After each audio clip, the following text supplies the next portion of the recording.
കേരളത്തിലെ ഉത്സവങ്ങളുടെയും പൂരങ്ങളുടെയും പ്രധാന ഘടകമാണ് വെടിക്കെട്ട്. എന്നാൽ വർണ്ണാഭമായ ഈ ആകാശക്കാഴ്ച പലപ്പോഴും വൻ ദുരന്തങ്ങൾക്കാണ് വഴിവെച്ചിട്ടുള്ളത്. കഴിഞ്ഞ 7 പതിറ്റാണ്ടിനിടെ കേരളത്തിൽ നടന്ന ചെറുതും വലുതുമായ വെടിക്കെട്ട് അപകടങ്ങൾ നമ്മുടെ സുരക്ഷാ സംവിധാനങ്ങളുടെ വീഴ്ചയിലേക്ക് കൂടിയാണ് വിരൽ ചൂണ്ടുന്നത്. കഴിഞ്ഞ 50 വർഷത്തിനിടെ കേരളത്തിൽ വെടിക്കെട്ട് അപകടങ്ങളിൽപ്പെട്ട് ഏകദേശം 500-ലധികം പേർ മരണപ്പെട്ടതായും 2000-ലധികം പേർക്ക് പരിക്കേറ്റതായും ഔദ്യോഗിക കണക്കുകൾ സൂചിപ്പിക്കുന്നു.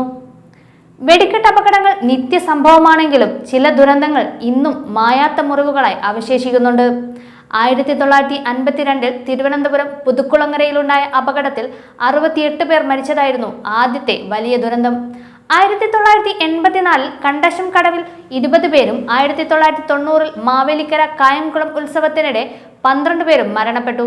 2006 തൃശൂർ പൂരത്തിന്റെ സാമ്പിൾ വെടിക്കെട്ടിനിടെയുണ്ടായ അപകടത്തിൽ 7 പേർ മരിക്കുകയും നിരവധി പേർക്ക് അംഗവൈകല്യം സംഭവിക്കുകയും ചെയ്തിരുന്നു.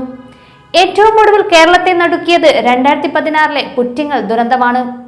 കൊല്ലം പരവൂരിലുണ്ടായ ഈ സ്ഫോടനത്തിൽ 110-ലധികം പേർ മരിക്കുകയും 350-ലേറെ പേർക്ക് ഗുരുതരമായി പരിക്കേൽക്കുകയും ചെയ്തിരുന്നു.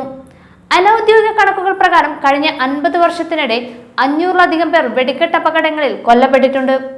കാഴ്ചശക്തി നഷ്ടപ്പെട്ടവരും കേൾവിശക്തി കുറഞ്ഞവരുമായ ആയിരക്കണക്കിന് ആളുകൾ ഇന്നും ദുരിതമനുഭവിക്കുന്നുണ്ട്. മിക്ക അപകടങ്ങൾക്ക് പിന്നിലും മാനുഷികമായ പിഴവുകളും നിയമലംഘനങ്ങളുമാണെന്നാണ് അന്വേഷണ റിപ്പോർട്ടുകൾ വ്യക്തമാക്കുന്നത്. അനുവദനീയമായ അളവിൽ കൂടുതൽ വെടിക്കോപ്പുകൾ നിയമവിരുദ്ധമായി ശേഖരിക്കുന്നതാണ് അപകടത്തിന്റെ ആഘാതം പലപ്പോഴും വർദ്ധിപ്പിക്കുന്നത്. പൊട്ടാസ്യം ക്ലോറേറ്റ് പോലുള്ള നിരോധിച്ച രാസവസ്തുക്കളുടെ അമിത ഉപയോഗവും സ്ഫോടനത്തിന്റെ തീവ്രത കൂട്ടുന്നു. ജനക്കൂട്ടത്തിന് വളരെ അടുത്തുവെച്ച് വെടിക്കെട്ട് നടത്തുന്നതും തീയണയ്ക്കാനുള്ള സംവിധാനങ്ങളുടെ കുറവും വിനയാകുന്നുണ്ട്. വെടിക്കോപ്പുകൾ അശ്രദ്ധമായി കൈകാര്യം ചെയ്യുന്നതും സമീപത്ത് നിന്ന് പുകവലിക്കുന്നതും ഇത് തീപ്പൊരി വീഴാൻ കാരണമാവുകയും പിന്നീട് അപകടത്തിലേക്ക് നയിക്കുകയും ചെയ്യുന്നു.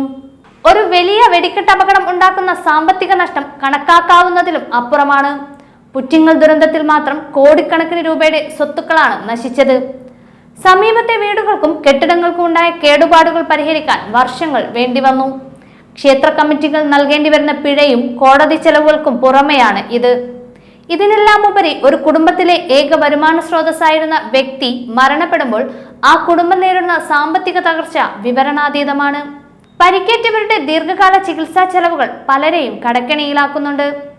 വെടിക്കെട്ട് അപകടങ്ങൾ ഒഴിവാക്കാൻ കേവലം നിരോധനമല്ല, മറിച്ച് കർശനമായ നിയന്ത്രണങ്ങളാണ് ആവശ്യം.